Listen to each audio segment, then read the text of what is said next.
اعوذ باللہ من الشیطان الرجیم بسم اللہ الرحمن الرحیم وَلَقَدْ جَاءَتْ رُسُلُنَا بِإِبْرَاهِيمَ بِالْبُشْرَىٰ۔ اب یہاں حضرت ابراہیم کا ذکر آ رہا ہے۔ میں نے کہا تھا کہ 3 رسول پری ابراہمک، نوح، ہود، صالح۔ 3 رسول کو ہم کہہ سکتے ہیں پوسٹ ابراہمک، اگرچہ ان میں سے ایک جو ہیں وہ ہم عصر ہیں۔ حضرت لوط حضرت ابراہیم علیہ السلام ہی کے بھتیجے ہیں، انہی پر ایمان لائے تھے، ان کے ساتھ ہی انہوں نے ہجرت کی تھی۔ پھر ان کے بعد شعیب، وہ بھی حضرت نوح حضرت ابراہیم کی نسل سے ہیں۔ پھر جو بھی بنی اسرائیل تھے ان میں موسیٰ بھیجے گئے، وہ بھی حضرت ابراہیم کی نسل سے ہیں۔ آخری رسول محمد صلی اللہ علیہ وسلم وہ بھی ابراہیم کی نسل سے ہیں۔ لیکن یہ کہ ان میں سے 3 کا ذکر کرنے کے بعد اب ابراہیم کا ذکر ہو رہا ہے یہاں۔ سورہ انعام میں وہاں جو پہلا جوڑا تھا حضرت ابراہیم کا ذکر جو ہے وہ اس انباء رسل میں سے بالکل نکال کر لے گئے تھے، اور وہ قصص النبیین کے انداز میں سورہ انعام میں آ گیا تھا۔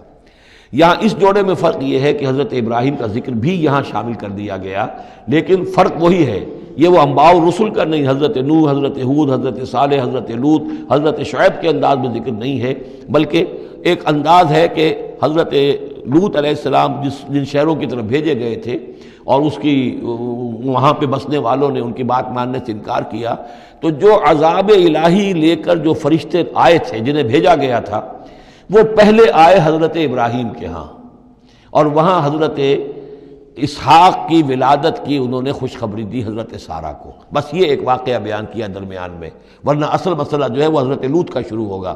انباء الرسل کے اعتبار سے جو معاملہ ہے وہ حضرت لوط کا واقعہ ہے۔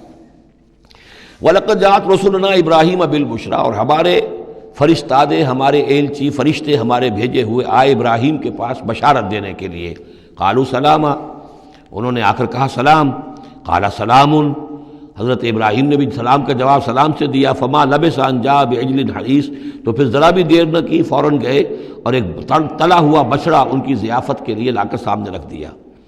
فلما رأى أيديهم لا تصل إليه، تو جب انہوں نے دیکھا کہ ان کا تو ہاتھ آگے بڑھ ہی نہیں رہا اس بچڑے کا گوشت کھانے کے لیے، آمادہ ہی نہیں ہے، نکرہم، تو اب وہ کچھ کھٹکے دل میں کہ یہ ہیں کون۔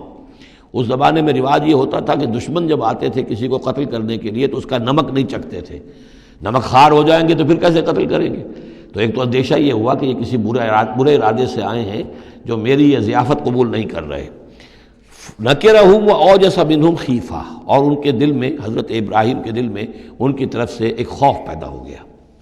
قالوا لا تخف، انہوں نے کہا نہیں آپ ڈریے نہیں، انا ارسلنا الی قوم لوط، اصل میں تو اللہ کے ہم فرشتے ہیں، بھیجے گئے ہیں قوم لوط کی طرف، اب وہ آخری فیصلہ اس کا جو ہے وہ ہمیں چکانا ہے۔ وامرأتہ قائمۃ فضحکت، ادھر کہیں حضرت سارہ بھی پیچھے کہیں کھڑی ہوئی ہوں گی پردے کے پیچھے، وہ اس پر ہنس پڑی۔ مطلب یہ کہ حضرت ابراہیم کی جو حالت انہوں نے دیکھی کہ میرا شوہر خوفزدہ ہو گیا تھا، تو اس کے اوپر کچھ ان کا معاملہ ہوا، فضحکت، وہ ہنسی۔ فبشرناہا باسحاق، تو ہم نے انہیں بشارت دی اسحاق کی، یعنی فرشتوں نے ان کو بشارت دی اسحاق کی۔ حضرت اسماعیل کی ولادت ہو چکی ہے، لیکن حضرت اسماعیل کو تو حضرت ابراہیم جا کر چھوڑ آئے ہیں اور وہ تو مکے میں آباد ہیں۔ حضرت سارہ کی اولاد ہوئی نہیں تھی، اصل جو خاندانی بیوی تھی ان کی وہ تو حضرت سارہ تھی۔ حضرت حاجرہ جو ہیں وہ تو بادشاہ مصر نے ان کی خدمت میں ان کو پیش کیا تھا، اسی لیے ان کو لونڈی بھی کہہ دیتے ہیں، یہ حالانکہ وہ شہزادی تھی، وہ بادشاہ کے ہاں شاہی خاندان کی خاتون تھی حاجرہ، سلام علیہ۔ لیکن یہ کہ یہ یہودی کہتے ہیں کہ وہ تو لونڈی تھی، کنیز تھی، تو چونکہ اولاد نہیں ہوئی تھی حضرت سارہ کے ہاں، تو حضرت سارہ ہی نے کہہ کر پھر حضرت ابراہیم سے کہا تھا کہ آپ تعلق قائم کریں حاجرہ سے، شاید اللہ تعالیٰ آپ کو حاجرہ سے اولاد دے دے۔ لیکن جب وہ اولاد ہو گئی حضرت اسماعیل، تو پھر وہ جو عورت کی ایک فطرت ہے اور مزاج ہے، تو ان کے لیے کھلنے لگی یہ بات کہ مجھے اللہ نے اولاد نہیں دی۔ اب ظاہر بات ہے کہ حضرت ابراہیم کی توجہ زیادہ ہو گئی ہوگی حضرت حاجرہ کی طرف، اپنے بیٹے کی طرف، تو پھر وہ ذریعہ بن گیا کہ انہوں نے کہا کہ انہیں چھوڑ کر آؤ، اور اللہ کے حکم سے حضرت ابراہیم نے حضرت حاجرہ کو اور حضرت اسماعیل کو وہاں بیت اللہ کے پاس، یا بیت اللہ جہاں بعد میں تعمیر ہونا تھا اس کی صرف بنیادیں اس وقت تھیں لیکن کوئی نشان اور نہیں تھا، وہاں چھوڑ دیا۔ اب یہاں جو ہے اولاد ہو رہی ہے، ان کی بشارت دی جا رہی ہے۔ تو حضرت اسحاق چھوٹے ہیں حضرت اسماعیل سے۔ فضحکت فبشرناہا باسحاق ومن وراء اسحاق یعقوب، اور یہ بھی کہا کہ پھر اسحاق کے بعد اسحاق کے ہاں ایک بیٹا ہوگا یعقوب، وہ بہت ہی ہمارے ہاں اس کا درجہ بہت بلند ہوگا، یعنی بیٹے کی بشارت پھر پوتے کی بشارت۔ قالت یا ویلتا آلد وانا عجوز وہذا بالی شیخا، انہوں نے کہا ہائے میری خرابی، کیا اب میں جنوں گی جبکہ میں ہو چکی ہوں نہایت بوڑھی، اور میرا یہ شیخ جو ہے، میرا یہ جو شوہر ہے یہ بھی شیخ ہے، یہ بھی ضعیف ہے، بوڑھا ہو چکا ہے۔ ان ھذا لشیء عجیب، یہ تو بڑی عجیب بات جو آپ بتا رہے ہیں، یہ خوشخبری مجھے دے رہے ہیں اس بڑھاپے کی عمر میں کہ میرے یہاں بیٹا ہوگا۔ قالوا اتعجبین من امر اللہ، ان فرشتوں نے کہا کہ کیا آپ تعجب کرتی ہیں اللہ کے معاملے میں؟ اللہ کا فیصلہ ہے، اللہ جیسے چاہے پیدا کرے، ہم اللہ کی طرف سے خوشخبری دے رہے ہیں، اپنی طرف سے نہیں دے رہے۔ رحمت اللہ وبرکاتہ علیکم اہل البیت، اے نبی کے گھر والوں تم پر اللہ کی رحمت ہو، اس کی برکتیں ہوں۔ اب یہاں اہل البیت کو سمجھ لیجئے کس کے لیے ہے؟ حضرت سارہ کے لیے ہے۔ اہل بیت رسول ازواج مطہرات ہیں،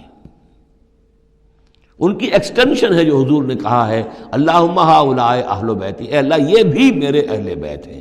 حضرت فاطمہ، حضرت علی، حضرت حسن، حضرت حسین، وہ بھی اہل بیت میں، یہ ایکسٹینشن ہے۔ اہل بیت اصلاً نبی کی بیوی، یہاں پر کس کے لیے آ رہا؟ حضرت سارہ کے لیے۔ گھر والے ہم کہتے بھی ہیں گھر والے، گھر والے کون ہوتے ہیں؟ گھر والی تو بیوی ہوتی ہے۔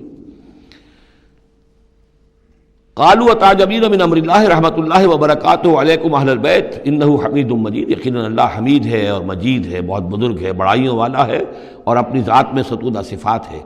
فلما ذهب عن ابراہیم الروع، جب ابراہیم کا خوف جاتا رہا، وجاءت البشریٰ، اور یہ بشارت پہنچ گئی، ان کے لیے خوشی کی بات تھی کہ اب سارہ کے ہاں بھی اللہ تعالیٰ بیٹا عطا کرے گا۔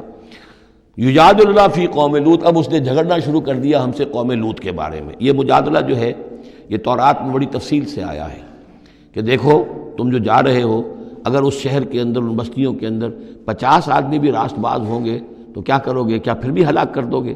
فرشتوں نے کہا نہیں، اگر 50 آدمی وہاں ہوئے، اگر راست باز ہوئے تو ہم ہلاک نہیں کریں گے۔ اچھا دیکھو میری کوئی حیثیت نہیں ہے، میں بہت ناچیز ہوں، لیکن میں پھر جرأت کرتا ہوں، میں اللہ سے عرض کرتا ہوں کہ اچھا ہو سکتا ہے 40 ہوں وہاں پر، تو پھر اچھا 40 بھی ہوئے تو پھر ہم ان کو بھی پھر چھوڑ دیں گے، بستیوں کے اوپر عذاب نہیں آئے گا۔ ہوتے ہوتے 5 پہ آ گئے، جس پہ کہ آخر میں کہا گیا کہ اے ابراہیم چھوڑو اب اس بات کو، اب یہ تمہارے رب کا فیصلہ آ چکا۔ وہاں ایک بھی نہیں ہے، تم 5 کی بات کر رہے ہو۔ وہاں تو سوائے حضرت لوط علیہ السلام کے خود اور ان کی 2 بیٹیوں کے اور کوئی بھی نہیں تھا کہ جو ان شہروں میں سے بچا ہو۔ تو یجادلنا فی قوم لوط، اب وہ قوم لوط کے بارے میں ہم سے جھگڑنے لگے، یعنی چونکہ وہ حلیم الطبع تھے، طبیعت میں نرمی تھی، وہی جو حضور کی طبیعت میں بھی تھی، حضرت ابو بکر کی طبیعت میں بھی تھی، اس وجہ سے انہوں نے کہا کہ عذاب سے بچنے کی کوئی شکل ہو سکے۔ ان ابراہیم لحلیم اواہ منیب، 3 الفاظ جمع کر دیے گئے۔ یقیناً ابراہیم بہت ہی حلیم بھی تھا، بہت ہی نرم دل تھا، اور بہت ہی اللہ کی جناب میں رجوع کرنے والا تھا۔ یا ابراہیم عارض عن ھذا، تو اب کہا گیا ان سے کہ ابراہیم اب چھوڑیے، اب اس بات سے آپ ذرا قطع تعلق کیجئے۔